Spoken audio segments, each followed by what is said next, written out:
जय हिंद। धातु कर्म को इंग्लिश में मेटलर्जी बोलते हैं। अब ये धातु कर्म होता बोला है कि अयस्क से धातु के निष्कर्षण तथा शोधन की प्रक्रिया को धातु कर्म कहते हैं। यानी जो खनिज से अयस्क प्राप्त होता है, उस अयस्क से जो धातु हम प्राप्त करते हैं, उसी को हम क्या कहते हैं? धातु कर्म कहते हैं। अयस्क से जो शुद्ध धातु निकालते हैं, उसे हम क्या कहते हैं? धातु कर्म। अब धातु कर्म निष्कर्षण जब करते हैं तो इसमें कुछ पदार्थ मिले रहते हैं, कुछ पद के रूप में रहते हैं, कुछ मुख्य पद होते हैं। जैसे में एक नंबर पर देखिए गैंग। गैंग होता है, जैसे गैंग के बारे में अभी जो है ना, आप सोशल मीडिया पर देखेंगे अभी एलबी जिसको कहा सकता है, नाम क्या है? लॉरेंस बिश्नोई, जो गुजरात के जेल में है और इस जेल से ही अपने गैंगस्टर चला रहे हैं।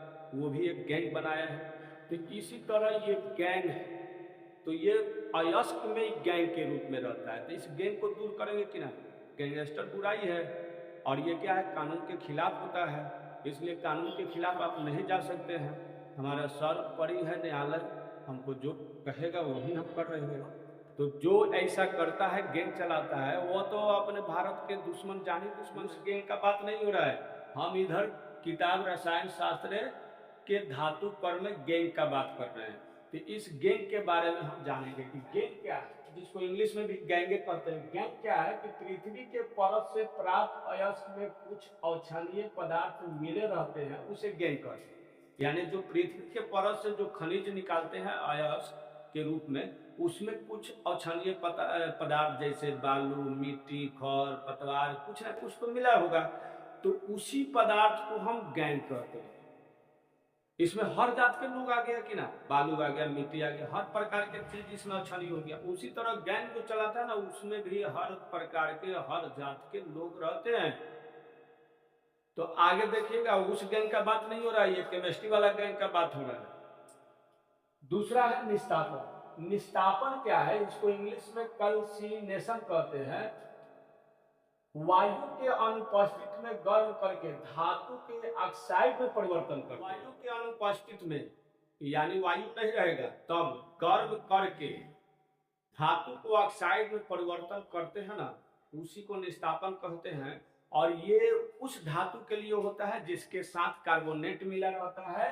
क्या बोला है? जिसके साथ कार्बोनेट रहता है, ऑक्सीजन रहता है, उसी के लिए निस्तापन करते हैं। जैसे उदाहरण में देखिए, कैल्शियम कार्बोनेट है, निस्तापन कर दिए तो कैल्शियम ऑक्साइड बन गया, तो धातु ऑक्साइड में परिवर्तन किया कि ना। तो इसी को कहा जाता है निस्तापन, कैल्सिनेशन। अब तीसरा है भर्जन। भर्जन बोल रहा है कि वायु के उपस्थिति में अयस्क को गर्म करके ऑक्साइड में परिवर्तन करते हैं। इसको इंग्लिश में रोस्टिंग कर। तो वायु के अनुपस्थिति में गर्म करके ऑक्साइड में परिवर्तन करते हैं, उसे हम निस्तापन कह देते हैं। और वायु के उपस्थिति में गर्म करके ऑक्साइड में परिवर्तन करते हैं, उसे हम भर्जन कहते हैं। इंग्लिश में रोस्टिंग कहते हैं। आप ये देख रहे हैं, जैसे में ये उस अयस्क के लिए प्रयोग होता है। यहां पर देखिए, यह सल्फाइड अयस्क के लिए प्रयोग होता है। यानी जिस धातु के साथ सल्फर जुड़ा होगा, एस दिखाई देगा, उसी के लिए भर्जन करेंगे। ऑक्सीजन जुड़ा है तो उसके लिए नहीं, कार्बोनेट जुड़ा है उसके लिए तो निस्तापन करेंगे, ऑक्सीजन जुड़ा है उसके लिए निस्तापन करेंगे। लेकिन सल्फर जुटा है उसके लिए क्या करेंगे? तो उसके लिए हम भर्जन करेंगे, रोस्टिंग करेंगे। और ये ऑक्सीजन की उपस्थिति में होता है। तो ऑक्सीजन की उपस्थिति में जब गर्म करते हैं,